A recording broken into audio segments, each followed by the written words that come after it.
Every 4 years, just before leaving for the Olympics, the Israeli delegation comes to this place, the memorial square for the 11 Israeli athletes, coaches and referees murdered by Palestinian terrorists in the 1972 Munich Games.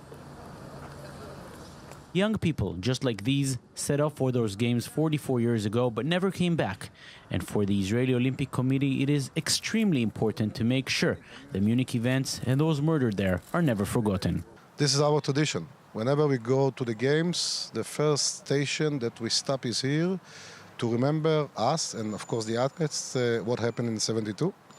And, of course, they're going to take this memory with them to the games. Neta Rivkin, who will carry the Israeli flag in the opening ceremony in the Rio Olympics, and Shahar Tsuberi, who did it in the previous games in London, laid a wreath at the memorial in Tel Aviv. As in every Olympic Games, the Israeli delegation will hold another memorial event in Rio, but this time it will not be the only ceremony held in the slain athletes' memory at the Olympics.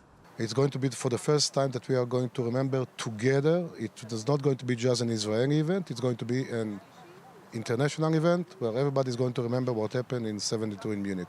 For the first time, and after a very long battle for recognition, the International Olympic Committee will also honor the victims. It will happen at the Olympic Village this coming Wednesday, August 3rd, 2 days prior to the opening ceremony. We see this as an historic step that they are going to organize a memorial inside the Olympic Village, which was very important to us because the athletes were killed there.